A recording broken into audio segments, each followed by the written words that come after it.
Hi, this is Ned Siegfried from Siegfried and Jensen. As proud sponsors of BeliefCast, we hope you are inspired by Todd's weekly podcasts, which contain so many courageous stories of recovery and personal growth. Remember, it's not what happened in the past that matters, it's what happens in the future. We invite you all to work hard and be optimistic about your future. Enjoy today's podcast.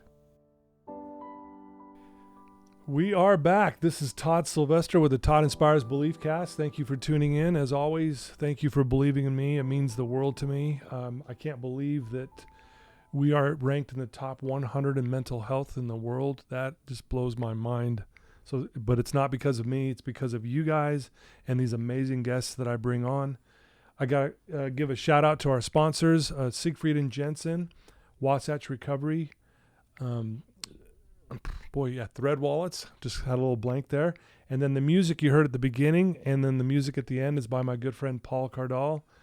He's an award-winning pianist all over the world. He's got 25 million active listeners, and I'm so grateful that he allows me to use one of his songs that is so beautiful. So thank you, Paul. And today we're joined by just an amazing human being. I get a little choked up thinking about this all of a sudden. But also consider him a great friend as well, and just love what he's doing to make this world a better place. Jared Miller. Jared, thanks for being here today. Todd, thanks for having me on, buddy. Yeah. And don't start that, or this will be a sap through the whole entire thing. But no, I appreciate you having me on, buddy. Wow, it's my honor, man. He drove all the way up from St. George to be here today, and that means a lot to me that he would be willing to do that. Next to him is his beautiful wife, Mandy. She's here for moral support. We might put the mic in front of her going, hey, was that true what he just said there? Yeah, she'd be a good fact checker. But yeah, they're recently married and they're a beautiful couple, and just glad to have her here as well. Jared is a certified advanced substance use disorder counselor. That's a tongue twister for some reason. Mouthful, right? I'm a fellow traveler. Yeah. You know, he works at a treatment center, one of the biggest in the Utah, if not the country. He also hosts his own podcast that I've been fortunate to be on, titled We Do Recovered with Jared Miller. Again, like I said, he's married. He's been through a lot in his life, and you guys might be a little surprised when you hear everything he's been through. It's one of those where you go, man, how does someone endure all that and get through this and then get to a point where you're at today? So we're going to hear this beautiful story today. So why don't we start off, though, Jared? Tell us where you grew up and tell us a little bit about your childhood and maybe a little bit about your family. Yeah, absolutely. Before we get rock and rolling, if you wouldn't mind, I want to kind of preface this. Yeah. I have been through a lot. You know, I sometimes when I hear my own story, right, it's I don't want to any cue the music, any sad stuff. I'm grateful today for everything that I've been through. And I think when people come on here, the reason why you're probably one of the top 100 mental health podcasts is there's a certain level of vulnerability to come on and share some of the most deepest, intimate times of your life. Yeah. So the preface is this before we get started. My story's not real cute. It's a real ugly story. Mm-hmm. Sometimes if you're listening to this, I may sound like a martyr because there are times that I'm the villain and the hero. Yeah. And a lot of everything I go through just before we even get into it was 100% I take accountability for. It was my fault. So let's just start that right up front. The second thing, the intention behind why I do this. Mm-hmm. Because it hasn't always been like an unselfish thing. There was a certain time where I felt very much like you've heard the saying, just do the next right thing. Yeah. I felt like I was doing the next right thing, but not always for the right reason. And so today I just want to, my intention is this, not to really glorify or war story my past. Yeah. It's 100% because, man, now I'm going to get emotional. I had a cousin who at one stage in my life when I felt like there was no hope, took me to this religious center, this church, and I heard a man stand up in front of a whole crowd of people and share something that I was too embarrassed and shamed to ever be able to talk about in front of a room full of people. And I thought to myself, this dude's crazy, right? Like, does he realize he has to like live in this community that he's talking about? He did these things. But that just goes to show how sick and how isolated and how sad and how ashamed I was at the time. That man I'm talking about is your host, Todd Sylvester. Oh, wow. So the intention today is this.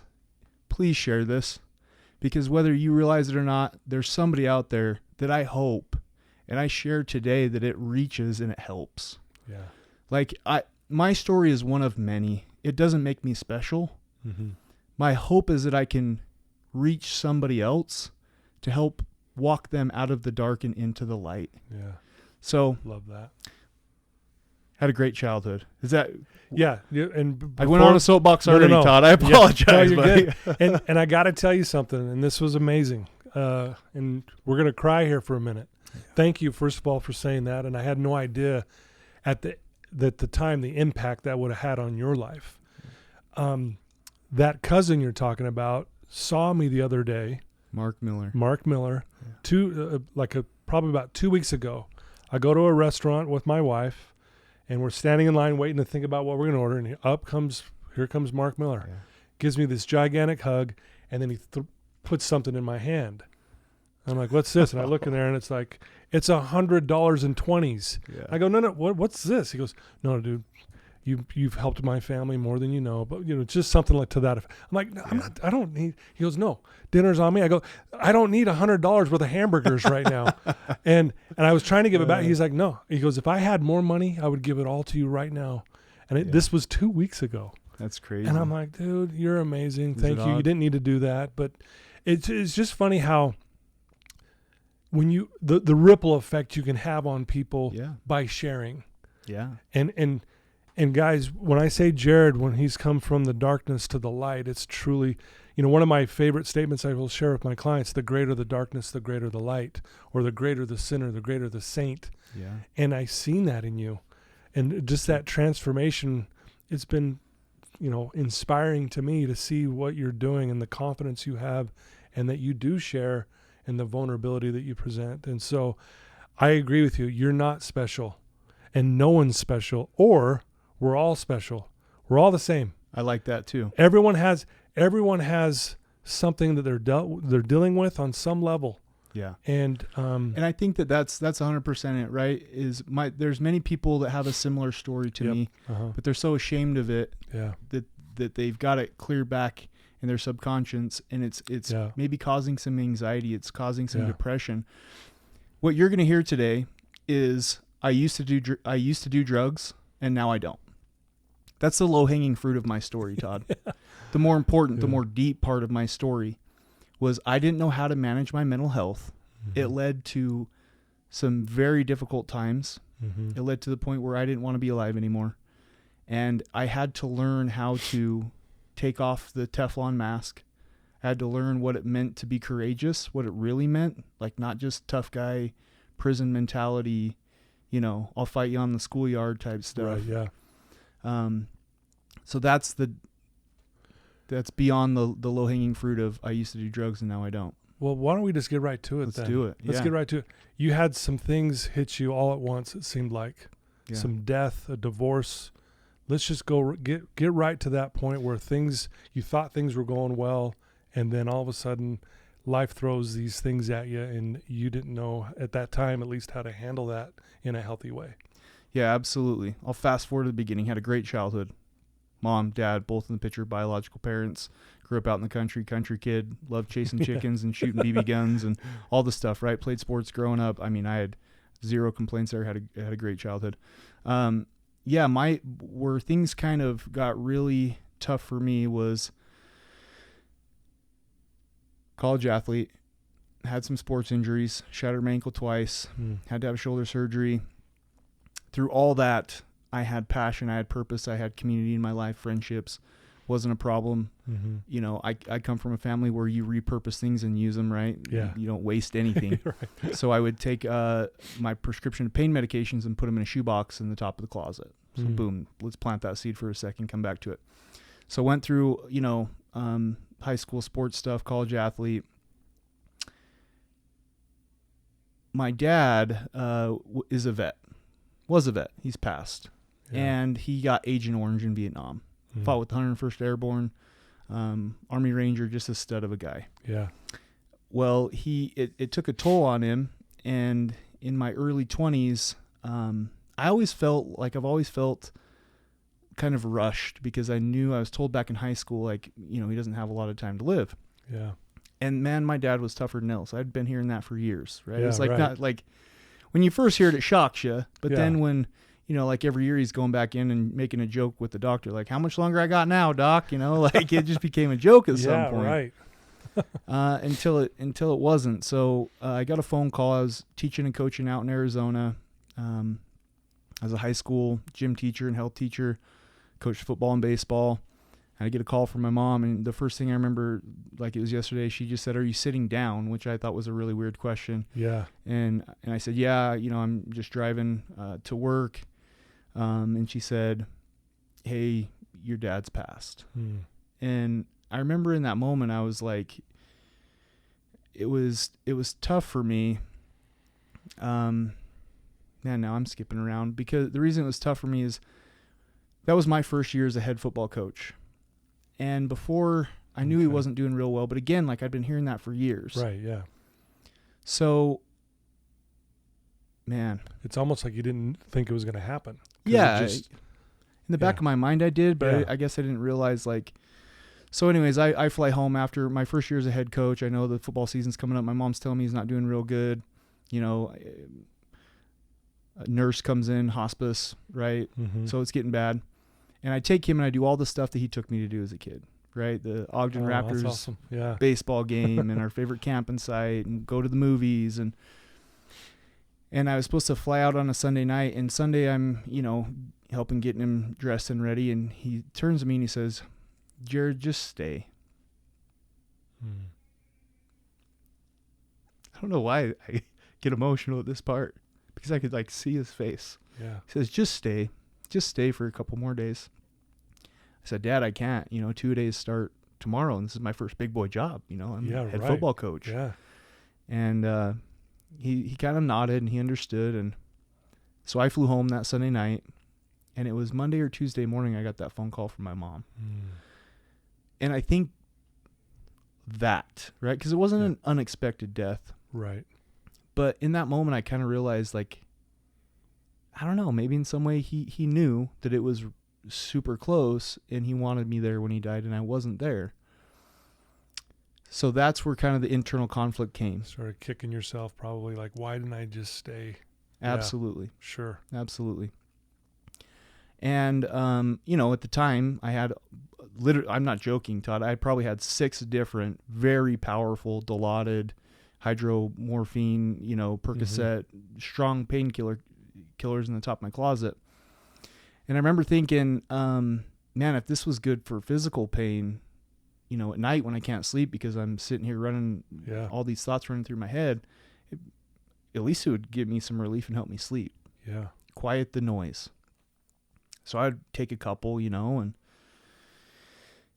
before I knew it, I blew through those prescriptions, and, it's funny, but not funny. My short baseman and cornerback's dad is a local prescriber in a small town in Arizona I was living, and not trying to get him in trouble or whatever, but, Right. I'd go in and we'd chop it up about baseball during baseball season, and football during football season, and he'd write the prescription, and it was too easy. It was too easy. And by that point in time, I was taking the painkillers to numb the emotional pain. So that was where it all really got started. Right. And I never truly got off of pain meds in one way or another, whether it was through valid prescriptions or through buying them off of people for the next several years. Did you ever share with anyone at that time how you were feeling? Like, man, I should have stayed. Did you share that with any family member? Like, man, I feel horrible right now because he told me to stay. Did you ever share that experience with someone? No, because that wasn't the way I was raised. Yeah. I was raised, Yeah. and no knocks on my dad. My dad, but he was a military. He was a very, you just didn't talk about that kind of stuff, Yeah. right? It was rub some dirt in Dust it and it get back off. out Yeah, there, exactly, and, and go. and men don't cry type Mhm. mentality, and Okay. and so no, I didn't. And I was just back curious. to the intention, right, of the Yeah. listener.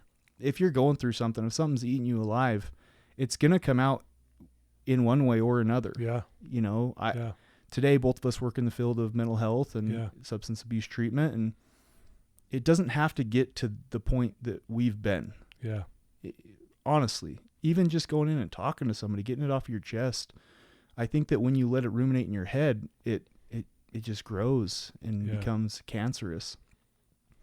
So within the time span of a couple years, my dad passed away. My brother also was struggling with some alcohol stuff, going through his own grief, and he ended up passing away from accidental overdose. I don't want to get too deep into my brother's stuff because it's his stuff, and my family's asked me to not really get into the weeds of that. Fine, sure. And my wife at the time, I was married, had a couple kids. She knew something was going on, and because I couldn't be honest with myself, let alone anybody else around me. Right. Yeah. And of course, wanting to be the tough guy, college football player, I didn't want to look weak in anybody's eyes, and so I wasn't going to, reach out for help or anything. And so ultimately, it led to us separating and divorce. And man, moved back in with my mom. My mom found out that I had, I don't know if you know this, but heroin. See, this is where it starts to get ugly, just for the listener, right? It's not a pretty story. The natural progression with opiates is typically heroin. Yep. It's a lot cheaper. My mom found out I was using that, kicked me out of the house when we were in our separated phase, when we were going through our divorce. So I ended up homeless downtown Salt Lake City, Utah, right there by Rio Grande, Tent City. Yeah. Wow. And not for just like, living in and out of a car, not for like days or weeks, months. Yeah. Looking back 8, almost 9 years ago, I've heard stories of family members that would drive down and like look for me and just watch me from afar. There was one point in time where my sister actually came up when I was in the process of being searched by police officers and begged for me to come home. And by that time, I had formed resentments because I felt like everybody had abandoned me. Yeah.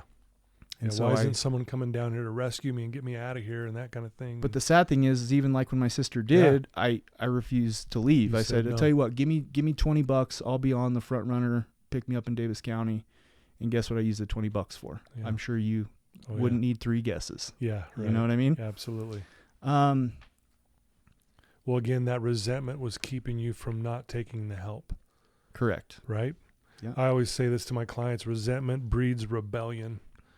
When we resent anyone or anything, even if your resentments are just, if you think you got good reasons, we usually typically go rebel, and we blow up our lives trying to stick it back to them. Oh yeah. Like, oh yeah, give me $20, yeah, or whatever, and and then I'll show you. Let me hurt me. Exactly. Yeah.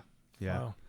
So that's kind of July 3rd, 2014.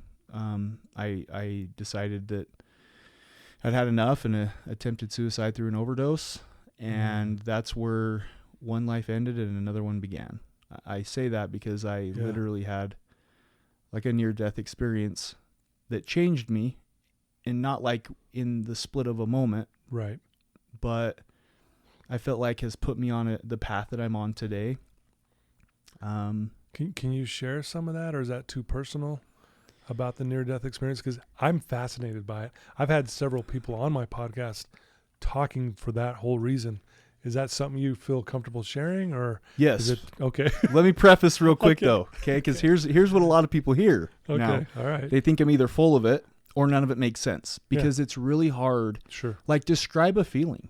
Yeah. Right. Ask somebody to describe a feeling. Like, it's really tough to describe a feeling or an experience. Yeah. Oh no, I get it. When like it doesn't in the logical mindset that we're sitting in and the listeners listening to, it's not going to make a lot of sense, but I'll do my best. Okay. Thank you, because I think this is important. Yeah. Yeah. Yeah. So it was in a public bathroom in the Gateway Mall. And it doesn't matter how much or whatever. Mhm. Basically, I attempted, you can fill in the blanks. I attempted suicide through an overdose. Everything went dark. I can remember having regret the second I pushed the plunger in all the way. Really? Yeah. I remember thinking, oh my God, what did I just do? And then I remember it getting very dark. And I can remember it started towards, again, I couldn't see my feet, but it started underneath me, and darkness just started to kind of consume me or come around me.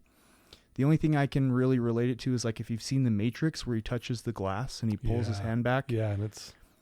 But it started underneath me and it kind of surrounded me and slowly started moving in on me.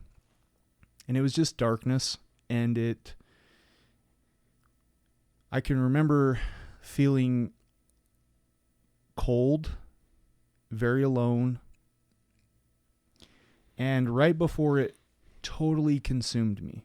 And again, I wasn't like in my body, but it was almost like right before, this isn't going to make sense, but right before it put me out, right before my energy was gone, Right. is the best way I can describe it.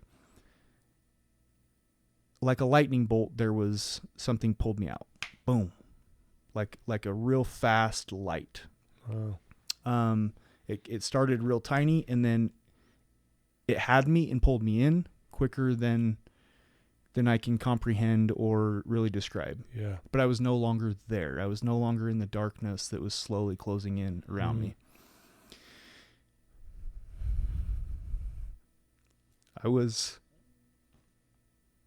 The best way to describe it is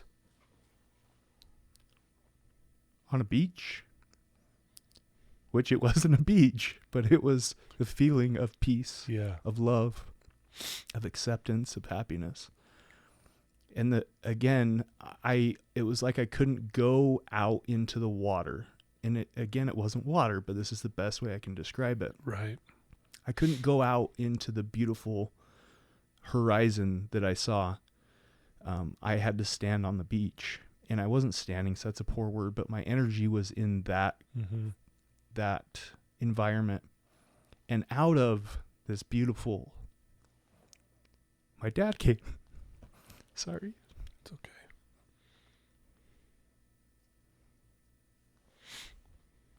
And we didn't talk like me and you are talking, but he was there with me. And I remember communicating to him, I want to stay. I don't want to go back. Yeah.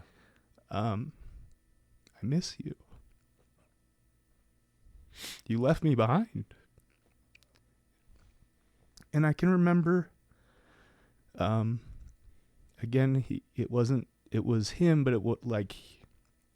his energy was with me. And I remember him communicating back to me, it's not your time. There's still more to be done. Wow. And I can remember communicating back to him, I love you. Be with me. I've only ever shared this one time, and it was at an event that I spoke at out in Indiana. So and I've been talking for years, and that's near and dear to my heart. And so the next thing I know, that environment I was in was now a fluorescent light that I was staring into, and there was commotion and chaos around me. And I remember hearing, he's back. And I remember thinking, oh no, I don't want to be back. So the reality, knowing that, I'm here again. Yep. Yeah. Wow. Yeah. And, there was EMTs around me. There was police officers around me. There was security around me, mall security. Yeah. And I can remember I started to fight Like I thought that I could get back to where I was if like I fought my way away from it. Right. And then there was a period of time where like I realized the gravity or the situation I was in. And so then I was just fighting to get away. Mm-hmm. So because I realized, you know, I was felony on felony probation, on the run from Davis County, tons of legal issues, you know, the things that had led to the attempt. And that's where my story of recovery started. Yeah. Thanks for sharing that. I know that's not the easiest thing to do. And but I love hearing those kind of stories because everyone says the same thing. They've done studies on this all over the world now, and I've had so many people on because I'm really fascinated by it. And just that feeling of just love and peace. Yeah. And I don't know the percentage, but there's a certain percentage where they're told you can't come. You got to go back. And there's a certain percentage that have to go through that. And they all say kind of what you said. Well, I don't want to go back. Right. You know? Right. So, wow, thanks for sharing that, though. I know it's a very sacred thing. And I hope I realize that it's, especially when I get emotional and I'm a ball and baby through it. It's really hard to understand and it's hard to comprehend. Sure. But it's the best that I can do to describe that event. Yeah. So that's when you said life begins again for you, a new life, so to speak, recovery. And I mean, you're doing so many amazing things right now, man. It's so cool. So talk about that. Like what was the shift after that? And I know there's a lot of moving parts there. Yeah. You know, you're still dealing with divorce and you know, losing loved ones and all that stuff. I mean, that's still real. So what happens and how did you do this? I remember, so when you're withdrawing off of opiates, you typically don't sleep, right? Yeah. You're miserable. Right. You got the machine gun jerks and you're like, I tell people you won't die. The two substances that will kill you when you're withdrawing is alcohol and benzodiazepines. Right. But you'll wish you were dead when you're withdrawing from opiates. It's rough. It's not pretty. It's pretty ugly. Yeah. And I was kicking on a concrete floor in a jail cell in Salt Lake County because I was arrested in Salt Lake County, and then I was on felony probation in Davis County, so they shipped me back up to Davis County. Anyways, Salt Lake County, I was in a cell by myself because I was puking and crapping my pants and just, anyways, like I said, it's ugly. Nobody wanted to be in a cell with me. And so at night 3, I said a prayer, and it was an honest, ugly, angry prayer. And it essentially was like, God, if you know, if I can't come back, if I can't come home, give me a purpose, like give me something to live for. Wow. And I wish I said that, like, all of a sudden I heard trumpets from heaven and, you know, like the fire brigade came in and we all celebrated, and Right. but it wasn't like that. Right. I slept that night. If anything, I prayed, you know, give me something to live for, give me some peace, give me some comfort. And that was the first night that I could actually get a full night's sleep, which was fantastic. Yeah, that goes a long way. Yeah. Here I am, though, still, you know, in a jail cell. And so to kind of fast forward, because I do want to spend time in recovery, what I'm doing today, I did my time in jail, did a treatment program, Davis Behavioral Health, did a men's recovery center, did the whole, it's funny, the last time we were just up here in December, or I say up here, up north, I was in Davis County, and I got my wife Mandy sitting next to me, and as we're driving through Davis County, I pointed out, like, that was the halfway house I stayed in, and I didn't even have a car, and so I would take the bus from here to where I worked in the mall, and I would work out at this place, and I would literally lay in my bunk at night, and I'd put headphones on, and I shared this with her, and I would imagine, man, I don't know why I'm so emotional today. I would imagine the life I have now, and I just thought, like, I don't know how I'm going to do it, but man, it would be so cool to have this and this, and so through an 8-year process, today I've manifested the life that I'm living today.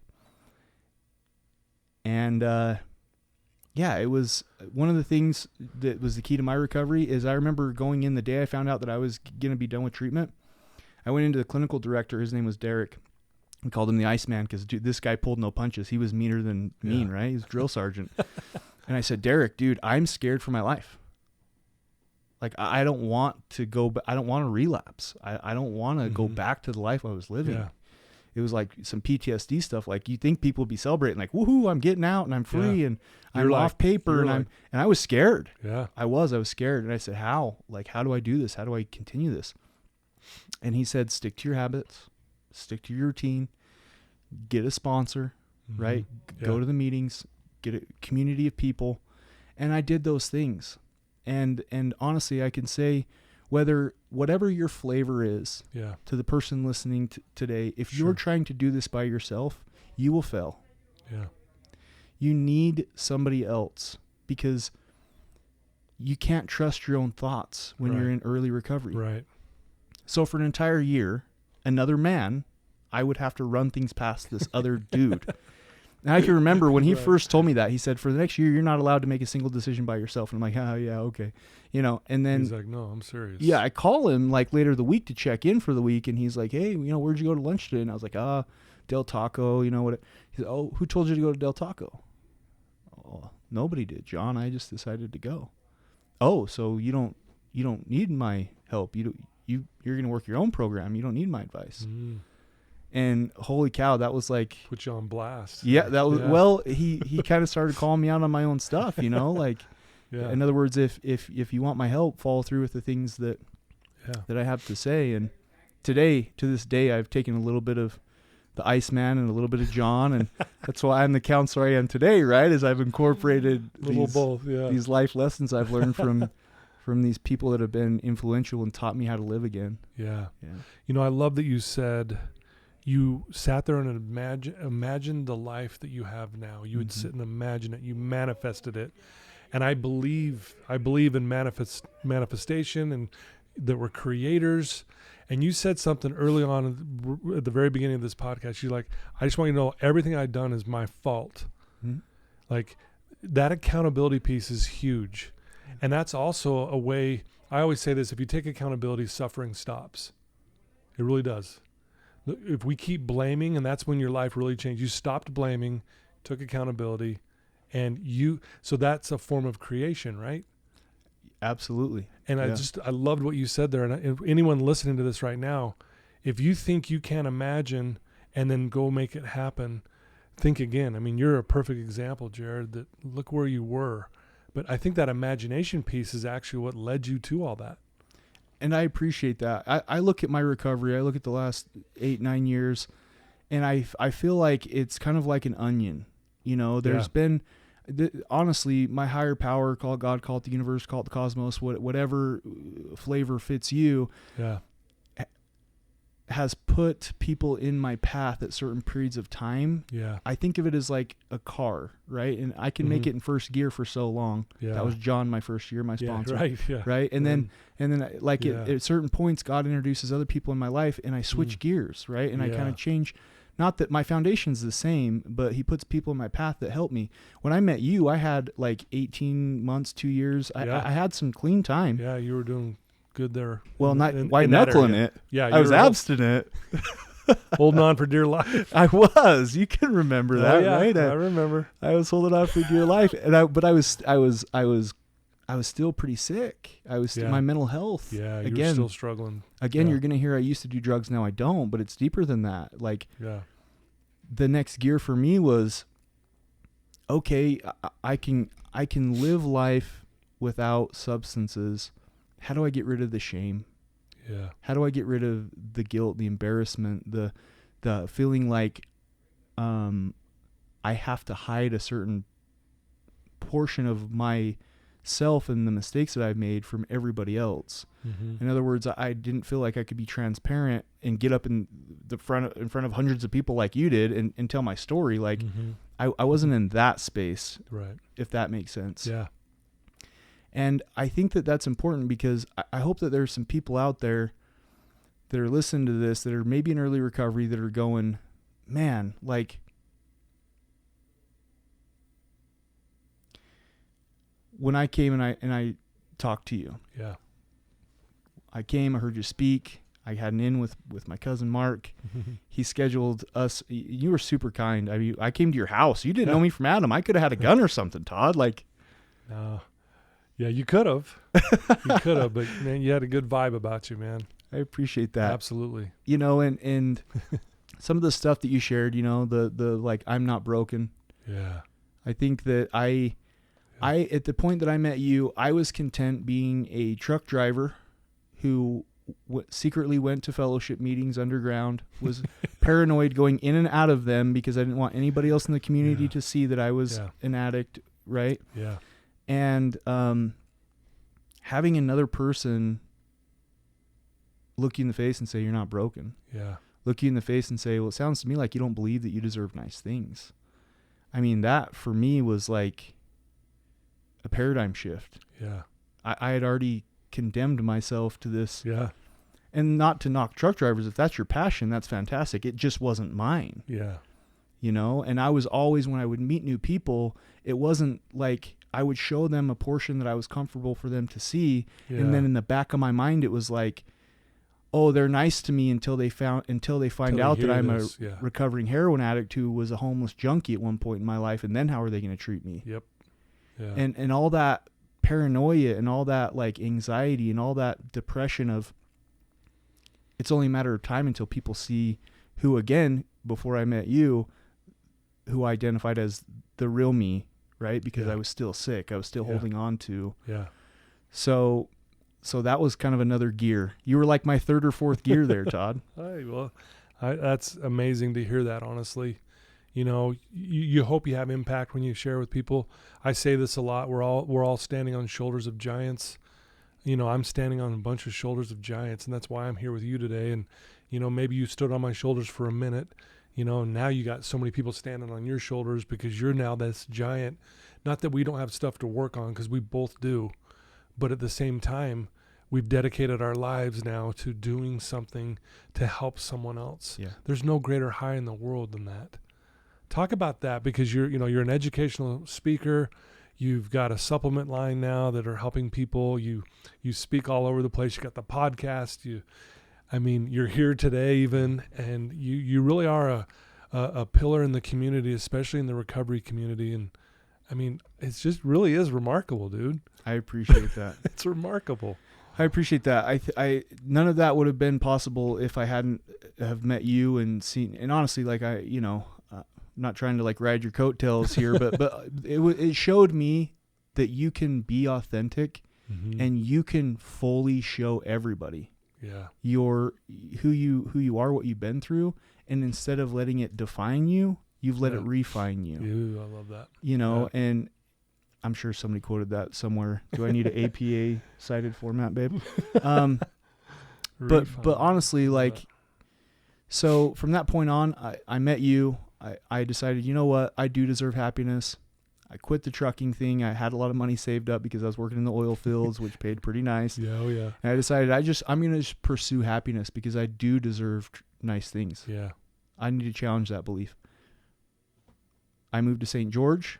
I rented a room from a guy named Jared Sellers, who ends up being Terry Sellers' little brother. Yeah. If you don't know the name Terry Sellers, he's an addictionologist. He has a recovery story of his own. Yeah. That's my dude. That's like my mentor. I'm very close to him now. Yeah. My therapist today, because I still see a therapist, you know, I again, we all have stuff we're working on. Yep. We all do, don't we? She tells me that I look for surrogate brothers in my life, and I look for surrogate father figures in my life. Yeah. And you would be like a surrogate brother to me, you know, and Terry's like a surrogate father figure to me. You just made my day. You could have said father because I'm a little older than you. No, dude. So thank you, man. Yeah. So yeah, I get to do some cool stuff today. Yeah. And I've had to really, like I said at the beginning of this, I've had to challenge that because I have good people in my life that can look me in the face and say, you're doing the right thing, but is it for the right reason? Is this because you're still in the self-obsession of Jared? Or is this because you genuinely want to educate these younger generation of kids? Is it because you want to be Mr. Popular and have, 30,000 downloads an episode, or is it because you want to spread a message of hope? Yeah. And I think the more that I can stay grounded in, my story is not unique.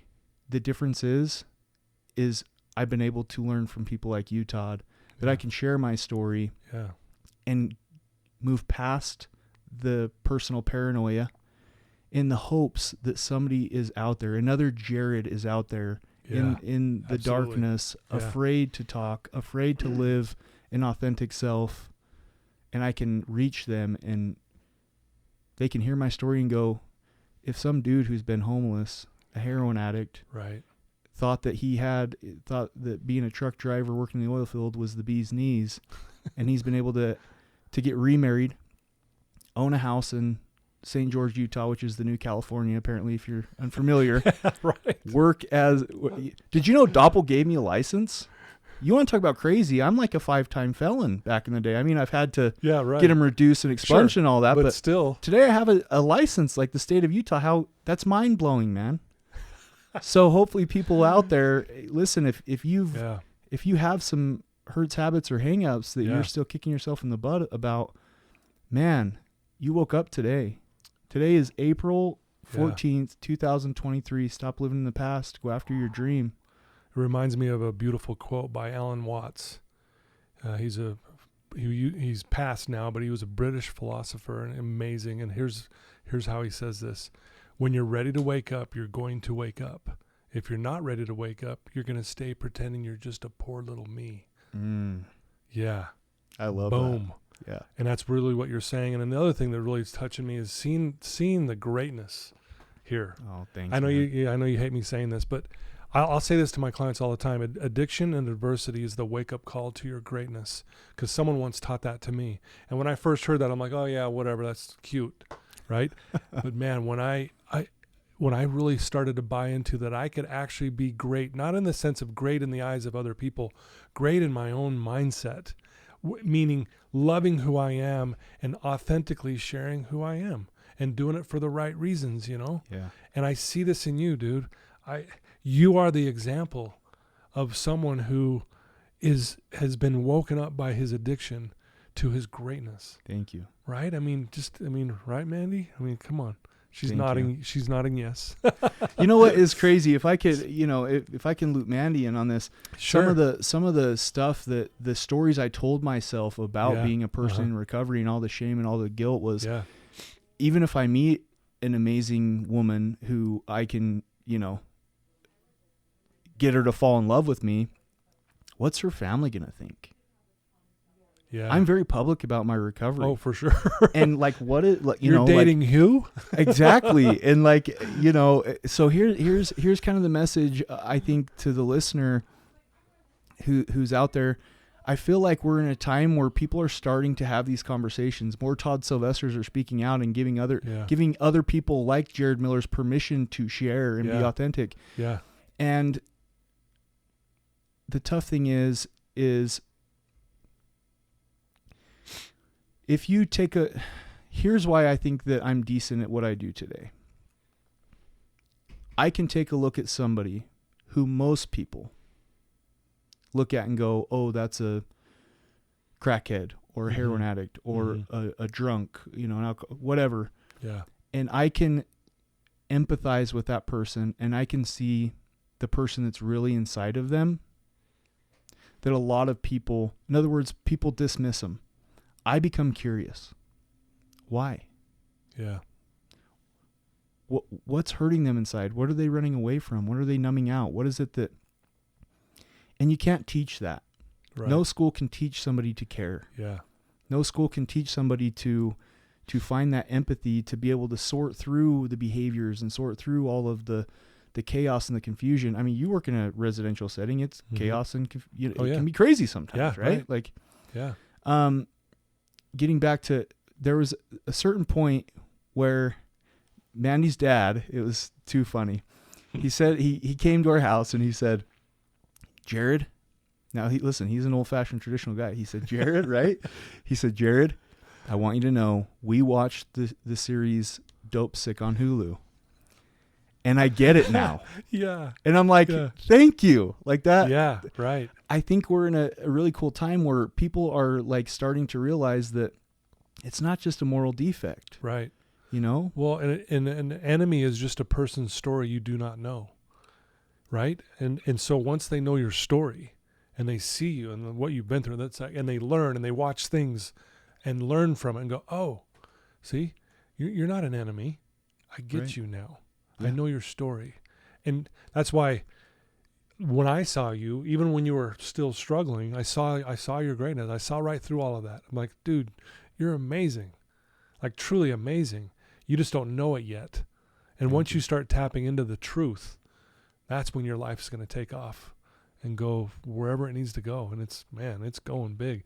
And yes, he's got this beautiful wife now, whose I guess parents have accepted. yeah. It only took asking her dad like 3 times, 2 times. She's saying 2, he's saying 3. It's somewhere. Dave, we don't know. Dave, you think, how'd you feel about me asking your daughter to marry me? Well, keep dating for a while and we'll talk about it later. Was his first, which that's fair. I mean, she's a great woman. Totally fair. Wow. That is so cool. God, there's so much I want to talk to you about. There's so many things we could discuss. You do a podcast called We Do Recover with Jared Miller. Terry, your mentor, is a host on there with you. Yeah. You've interviewed a lot of great people. What are some of the highlights of that? Like, why do you love doing that so much? What we're doing right now? Yeah, I mean, connecting. Yeah, isn't that cool? It really. It is. It's cool because I get to. The one thing that I would say, I remember when I first was told, go join a fellowship, get around other people. I thought, man, those people are weird. That's not for me, right? Like all the excuses, all the reasons. Weirdos. And today, I love my podcast because I get to meet different people who have been through similar things. Yeah. They're like my tribe. Yeah. There's a certain piece. There's life events that you've been through that I've also been through, and in some way, it connects us. Yeah. And to be able to meet different people, hear their story, get to be a fly on the wall of the amazing journey that they've been through. Yeah. That's super cool for me. Yeah, I agree with you. Like, I'm the one who's being blessed here. Our listeners are too, but I'm here face to face with Jared, and we're connecting, we're crying together, we're laughing together. I mean, you're never more fully alive than when you're connected. Yeah. And I feel alive, man, when I do this. So I see you, I see your posts, and I've also been on your show. You light up like a Christmas tree. When they hit live, we're going, and you are just boom, larger than life. And I know you love it. You can feel that because you're helping people. Thank you. I appreciate that. And I would agree. And sometimes it's funny. We were listening to your episode on our way up here. And sometimes I feel like I'm learning, man. I'm growing. Sure. When I first started, I might have been a little cheesy, a little over the top. I'm still working through, even 9 years later. Mm-hmm. I'll tell you, Todd, sometimes I feel like I'm mistaken because I can, listening to my older stuff, and mm-hmm. there's some attention-seeking behaviors there that I don't like. Yeah. One of my character defects that I struggle with today, and I really want it to be mindful of and aware of is ego, and what I've kind of come to realize is one of the hardest things back when I was homeless was because of my own fault, because I manipulated people, because I stole and told them whatever they wanted to hear. Yeah. Like, nobody would even answer a phone call. I felt so alone. Yeah, man. And so today, to be able to have people that are willing to come on a podcast with me, like that, I have to be mindful that I'm no longer that homeless Jared anymore. Yeah. Right. I have value today, and keeping that kind of in check. So I think when people, whether it comes off cheesy or I'm attention seeking or I'm larger than life, a lot of that, man, is I just need to know that people love me and people care. Yeah. And today, like, when I call people, answer the phone. Yeah. Like that's it sounds probably super dumb, but that's incredible because Right. to me, like I can remember times when nobody wanted to take my phone call. Yeah. So Yeah. No, that's I appreciate the honesty around all Yeah. that, you know, and it's funny too, cause you know, I don't know about you, but I'm winging this, man. I've been doing this podcast for 6.5 years and I'm winging it. Like people go, how'd you get, I don't know. I'm winging it. I mean, you heard me. I screwed up in the whole intro. I mean, I'm stumbling over my words. I don't care though, because I'm being real. I'm not going to go back and edit that I said it wrong. Yeah. This isn't a Dateline. There's but no $1 million But I say production things in wrong it. all the time, and I think I just want people to know that just because I'm doing this doesn't mean I know what I'm doing half the time, because I'm just winging it. But I think more importantly, I know that I know your story, Jared, needs to be told. And maybe on a much larger scale, because there's so many people out there that need to hear it.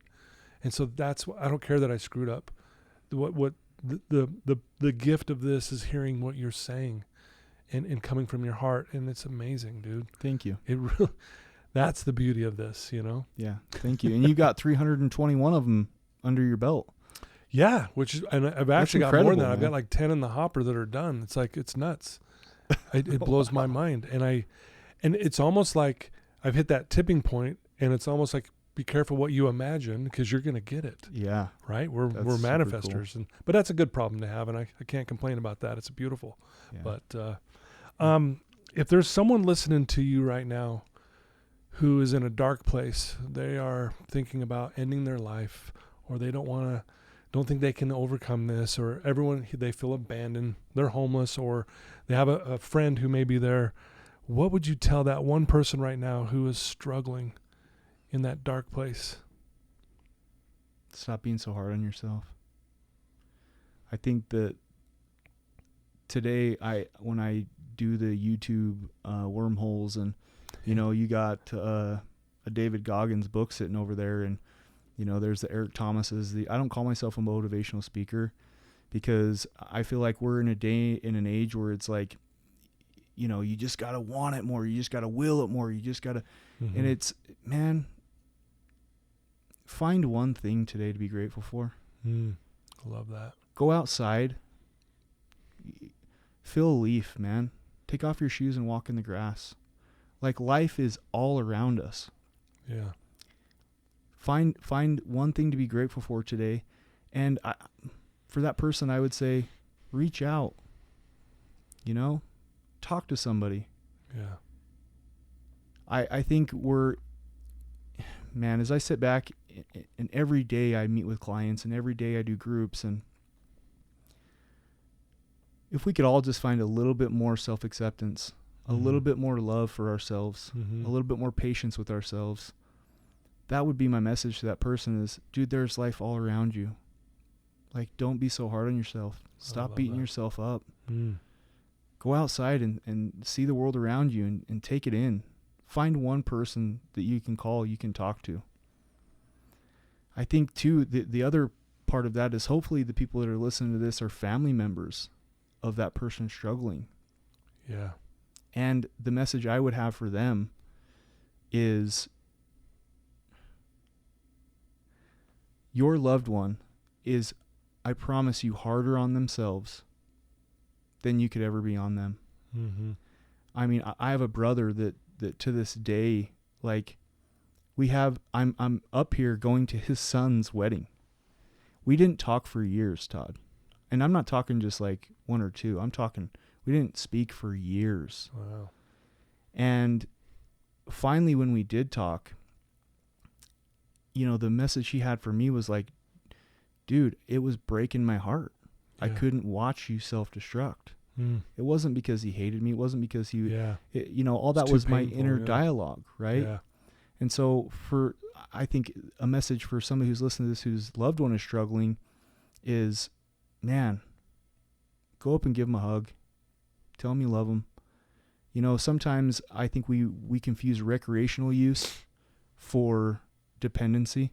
Yeah. Somebody who's out there, you see the movies, and somebody who's out there partying, having a good time. And I don't know about your addiction, but towards the end of mine, it was not. But at that point, I had already burned too many bridges. Yeah. It was already too late. Yeah. Does that make sense? Sure. So for the person struggling, man, let go. Forgive yourself. Find something to be grateful for. For the person whose loved one is struggling, reach out to them. They're hurting. I promise you there's a reason why they're using a chemical to alter their state of mind. For sure. Beautifully said. I Seriously. hope that helps. No, it definitely does. You know, if our listeners want to reach out to you, Jared, and follow your podcast and, you know, check out your supplement line and maybe even hire you to come speak to their group or things like that, what's the best way for them to do that? I would say reach out through my podcast page. Okay. Again, We Do Recover with Jared Miller. If you're familiar with NA, it's my favorite piece of literature, NA literature, if that helps you remember. We Do Recover. Jared Miller, just because there's a bunch of different pages out there. Yeah. Reach out, direct message me. You can send me an email. It's that same We Do Recover with Jared Miller @gmail.com. Okay. I do a lot of stuff, and like right now we got a couple events coming up where we're going to be doing some fundraising for some sober living houses. Oh, right on. January. You mind if I just? No, please. This is more important than my podcast or my supplement line plug for me. Yeah, please plug. I would love to get some support in raising some money for Talent in the Park, which is SJS, the Shannon J. Scholarship Foundation, is doing Talent in the Park June 3rd. I don't know if you guys in recovery have heard of this guy named Kalichi or Joe Nestor, but those are the two headlining performers. Mm. The gates open at 11 o'clock. They perform at 7 and 8 o'clock, I believe. I'll be emceeing that event. And then the very next night, and so SJS raises money for people to go to Valley Camp that don't have insurance, that don't have $30,000 in cash laying around to go to really nice, rehabs. That's near and dear to my heart. That there was a point in time in my depths of my addiction where I needed help and wanted help, but I didn't know of any resources. Yeah, where are you going to go? Yeah. The other one is January 3rd. Sorry, I keep... June. Thank you. June. So June 3rd is the Town in the Park. June 4th is a recovery concert. That's down in St. George in my neck of the woods, a.k.a. God's country. Don't be mad, Todd. It's just the reality. Yeah, we got the sunshine, I got to deal baby. with it. I got to deal with it. We got the snow. You got the sun. There you go. That is going to be the Sobriety Foundation. We're raising money for the Sobriety Foundation, which is an amazing organization. I love them. So those are the two events, and we have Chaz Smith, a.k.a. Kalichi, and Joe Nestor performing both of those nights out there in St. George at it's basically, what do they call it now? Utah Tech University campus. Yeah. So they're always changing it. Very cool. And then I'll put out the links to your stuff Please do. in the show notes so people can just click and go. And I encourage anyone listening to you right now to reach out to you. And, if you have a question for Jared, or if you want to, subscribe to his podcast, if you want to donate to some of these things that he's involved with, please do. Yeah. And, if any way I can help on those things, let me know. Especially the thank you. And the education piece. Listen, I'm always willing to share my story, Todd. If it helps one person, then fantastic. Yeah. What I'm passionate about today is educating people on the dangers of substance abuse. Yeah. I feel like right now it's at a point where it's becoming an epidemic, pandemic. I don't charge anything to go talk at a local high school. If I don't have to travel, and if I do, then just pay for, my hotel and my gas. That's why I say I'm an educational speaker. I do mindfulness stuff. We do the Hershey's Kisses, right? It's not just me up there talking. There's some interaction, and I really try to make it very therapeutic and educational for the younger generation coming up. I'm pretty passionate about that too. Love it. God takes care of me as long as I'm doing the right things, man. Yeah. So I've been pretty fortunate to work in. They pay me to do what I do, which is crazy. Yeah. Isn't that so crazy to you? Oh yeah, I pinch myself every day going, I get to do this and I get to make a living at it. Yeah, it's weird. I used to have a job, and now I just show up to a building and they give me money to do what I love doing, and it's nuts. And so I do have a supplement line. That would be nice. We have a pool in the backyard we'd like to put in someday, but those are luxury dreams. I'm more passionate Imagine it, and then it will happen. There you go. Keep imagining. More passionate about giving back the fundraising and any education that I could do. That would be cool. Yeah, the Sobriety Foundation's amazing. Susan Peterson's the best. Oh, Yeah, I got to speak at their event last year, and it was amazing. yeah. And so, yeah, God, I would love to. I'd love to see if I could be down there those times. But anyway, wow, dude, you're amazing. Thanks, buddy. You really are. And I don't say that lightly. Like, I don't mean amazing. Like I'm. Like you don't have stuff to work on. Amazing that you are vulnerable. Amazing that you're accountable. Amazing that you are honest. Thank you. Amazing that you are a connector. Amazing that you're one that's not afraid to speak his mind now, and take from it what comes with it. You know, it's just beautiful to watch. I mean, it's just the transformation's unbelievable. Right back at you, I'm Todd. so Listen, blown I I honestly don't know that I would be sitting here today if you hadn't have if I hadn't gone to an event where you stood up in a room full of people and my jaw hadn't dropped. I don't think that I would be sitting here today. Like, you gave me permission, and hopefully the more that we can do, give other people permission to just be themselves and not have to live in shame. Wow. That just blows my mind. Like, when you say that, like, you know, you always hope that happens, you know, and one of the most powerful things that you can tell anyone, especially the people that are closest to you, and it's not "I love you," and that's a powerful thing to say. Yeah. But we say that a lot. I love you, love you, love you too, and we get desensitized a little bit to it.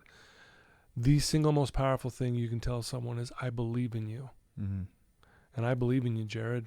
I really do, and not that you need to hear that from me, because I know you believe in yourself now, which is the beauty of it. Thank you. So I hope you know that.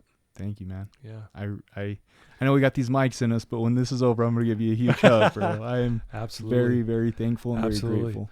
One last thing. Do you mind reading that out loud? Not a problem. The most delightful surprise in life is to suddenly recognize there is nothing wrong with you. Oh, man. Yeah. Yeah. I have my clients say that on day one. Yeah. I mean, I'm talking to heroin addicts, coke addicts, meth addicts, you name it. They just got out of prison, and they'll read that on day one, and almost 10 out of 10 times, Jared, they start crying. Yeah, it made me tear up. Yeah. Yeah. And not that that doesn't mean we don't have stuff to work on. What it means is, to your core, see, that's the greatness. I see you. Yeah, you're one of the best definitions of depression I've ever heard is pretending to be someone I'm not. And the moment you started putting poison in your body, you started to pretend to be someone you're not. You're over here, and that's why you were left empty. But I saw over here from the day I met you.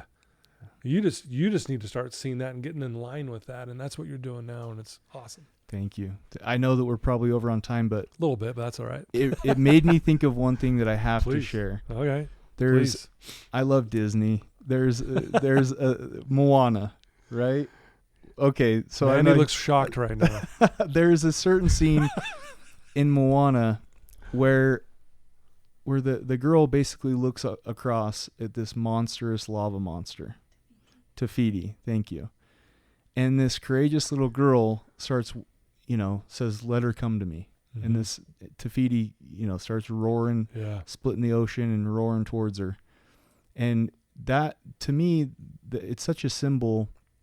I actually play that in family groups because, like, at that lava monster's, Tafiti's core, that's who we really are, right? Yeah. And then once that little girl takes and she puts the heart of Tafiti back in, she transforms and she's the beautiful person that she is. Yeah. Like that, it really, anyways, that's empowered. It always makes me emotional because I felt like I was Tafiti before. Yeah. And I felt like I've been able to kind of transform and get back to who I originally was.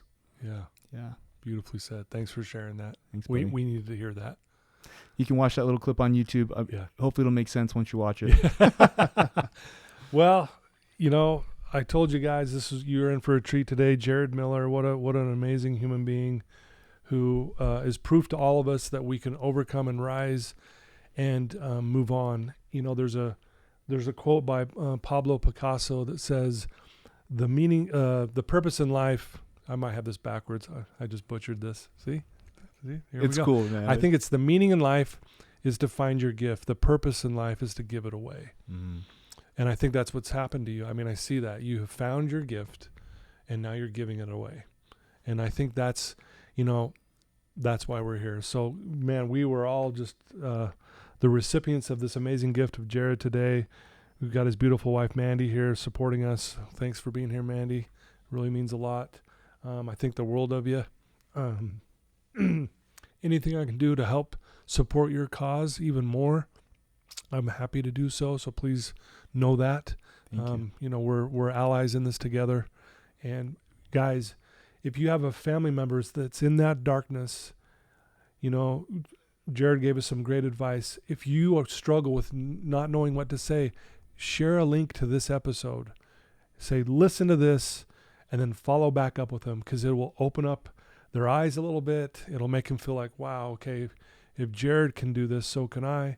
And you can talk to him, and it'll open up a conversation. So please share this episode with anyone and everyone you know that needs help on any level. It doesn't even have to be addiction. Anyone can gain from this. So please do so. Again, thanks to my sponsors. I love you guys for believing me. That means the world. And one last thank you to Jared. Appreciate you taking some time with us today and sharing some thoughts and your gift with us. Thank you, Todd. If I would have known the day I met you that one day I'd be sitting here doing a podcast with you, it's mind-blowing. So I'm extremely grateful from the bottom of my heart. Thank you so much. You are so welcome, my friend. All right, everyone. Till next time, I love you guys. Take care.